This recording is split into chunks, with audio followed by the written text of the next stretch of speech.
آیجرقین 19 ساله به نزدیکی از یک سفر ناخوش دبی برگشت. او با گذشت چند ماه اکنون به خود می آید.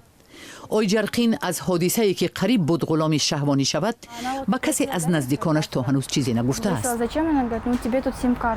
او به من گفت که شناسنامه‌ات را ده. من پرسیدم که چرا؟ گفت برایت در اینجا سیم کارت لازم است. من گفتم بله لازم است، بیایید همراه می رویم، ولی او راضی نشد. آیجرقین به واسطه یک شناسش به امارات متحده عرب سفر کرد. شناسش به او وعده داد که برایش کاری خوب پیدا می کند. قرار بود او کار را در یک مرکز سودا شروع کند. ولی برابر وارد شدن به این کشور بیگانه شناسش گفت که باید نه به حیث فروشنده مغازه بلکه چون محضگر در یک تالار کار کند. و به من تحفه های زیاد وعده کرده. در روز دوم الکی به سر مقصد گذشت. گفت چرا تو باید 16-17 ساعت خواب نکرده کار کنی؟ راه آسانی پول کار کنی وجود دارد. گفت این کاری مشکل نیست، اگر خواهش داشته باشی زود آن را از خود میکنی. بعد اون نقل کرد که مشتریانی هستند که به او مبلغ خوب میدهند، فقط باید خواسته های آنها را اجرا کند. مثلا اجازت میدهی که تو را لمس کنند یا ببوسند. دختری دیگر که این زن همین طور میخواست با بهانه کار در مرکز محضگری به تنفروشی جلب کند، صدای او را همچون دلیل ثبت کرده است. مشتریان دائمی و باوریناک هستند. آدمانی بیگانه نمیشوند. بعد 2 روز گویا معجزه رخ داد و آیجرقین توانست از دست میانروها در دبی فرار کند. همه این موادها را حالا مفتشان در قرقیزستان می‌آموزند. وزارت کارهای داخلی می‌خواهد از روی این حادثه پرونده جنایی باز کند. این گونه قضیه ها نه همیشه به خوبی انجام می‌یابند.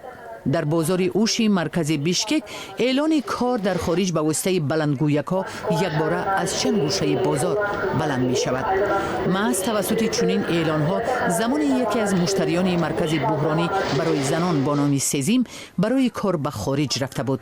در نزدیکی مسکو دختر را اجباراً چند ماه نگه داشتند و به تنفروشی مجبور کردند. بوبوسره رزقولووا رهبری مرکز بحرانی سزم میگوید در تجربه کاری به حادثه های زیادی قاچاق و غلامی دختران تا 20 ساله روبرو شده است. دختران 18 ساله از عائله خوب و دارا، زیبا و با معرفت هم قربانی چنین حادثه ها می شوند. میانروهایی که میخواهند به واسطه آنها پول کار کنند آنها را هشدار میدهند که به کسی نگوید معاش $1000 است و در تابستان کار کرده می آید.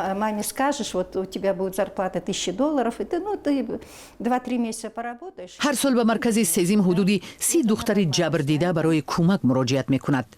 در مجموع تعداد چنین دختران چقدر است و از سر آنها چی گذشته است کسی دقیق نمی داند. وزارت کارهای داخلی قرقیزستان اقرار می کند که آمار رسمی قربانیان تبعیض جنسی از واقعیت فرق می کند.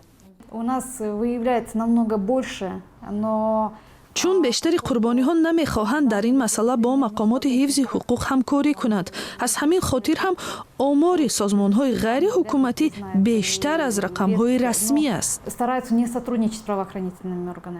در یکی از گزارش های سالانه خود دپارتمنت دولتی امریکا قرقیزستان را به فهرست کشورهای انتقال دهنده نیروی غیرقانونی شامل کرد. از روی سندها نیز قرقیزستان بر روی خط کشورهای شامل است که در آن زنان به خاطر تنفروشی قاچاق می شوند.